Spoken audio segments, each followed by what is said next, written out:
Are you all right? What? You were yelling in your sleep. Really? Yes, you were shouting out, Amber, Amber. What could that mean? I once had a girlfriend named Amber. Did you? And at this time, I'd like to point out that dreaming of an old girlfriend is not cheating. Well, when was this? You never told me about her. But the man had no idea that his ex-girlfriend Amber, who left him 7 years ago, had come to see Bree earlier that day. At first, Amber thought Bree was Keith's landlord, so she asked Bree to tell Keith to meet her at a motel. I would be happy to tell him what it's regarding if you tell me what it's regarding. We're just old friends. I'm at the Fairview Motor Inn. Could you ask him to come by? Why exactly would he be doing that? You're kind of a nosy landlady, aren't you?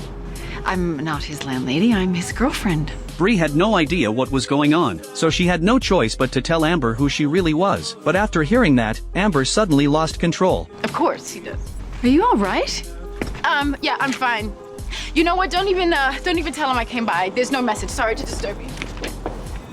That night, Bree kept thinking about what happened. The more she thought about it, the stranger it felt. So she woke up her sleeping boyfriend and asked him what was going on. That was the scene you saw at the start of the video. But Bree never mentioned what happened during the day. When was this? You never told me about her.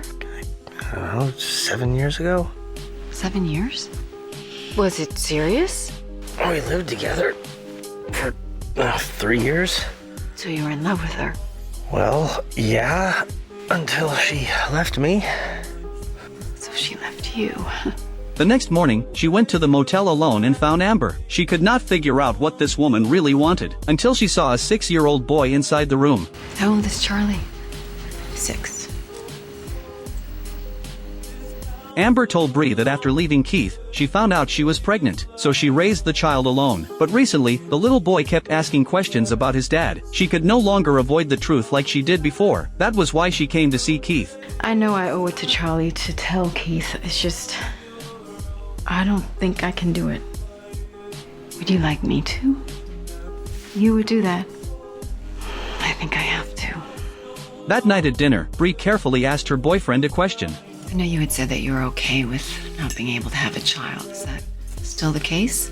Yeah. That didn't sound very convincing. Kind of a weird question. Okay, well, let me rephrase it. If you had the chance to be a father, would you take it? Keith did not know how to answer. They were 15 years apart. Bree had clearly said she did not want kids anymore. So why was she asking him this now? Even though Keith did not say it out loud, Bree could tell he really loved children. But even so, Bree still made a selfish choice. I'm sorry. He doesn't even want to meet Charlie? Well, you have to understand that after 6 years, Keith feels that it would be too difficult for everyone. Why did I wait so long? Again, I am so sorry.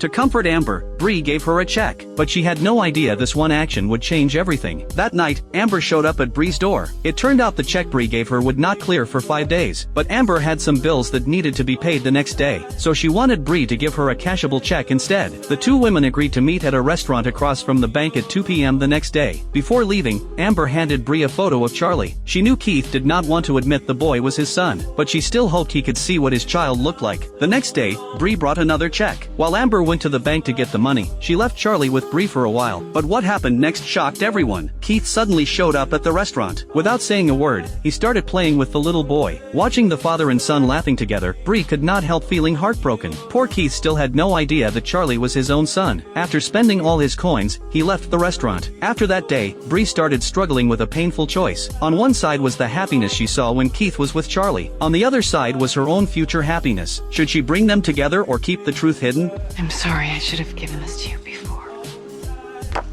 Why are you giving me a picture of the kid from the pizza place? He's your son.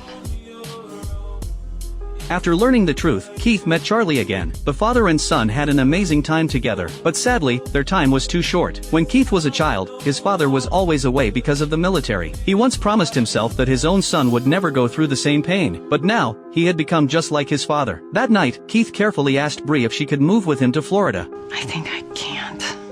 Why? Because this is my home. I know. There's no other way for me to be close to Charlie. Unless I move there without you, and I can't do that because long-distance relationships don't ever work, and I don't want to jeopardize what you and I have. Maybe we should talk about that. No, forget it. Just forget the whole thing. All right, I just keep waiting for an answer to appear, and there just isn't one. Let's go back to sleep.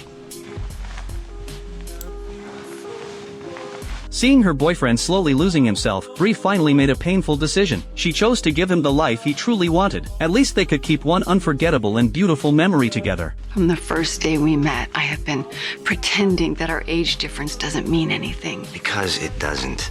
It does. It means I have lived through more of life than you, including having children, which is something you desperately wanted, and now you have. Bree, come on. And while I have fallen in and out of love with several men in my life, I have never fallen out of love with my children. And you may think that you will never love another woman like you love me, but I know that you will. I don't see how that's possible. That's because you're young.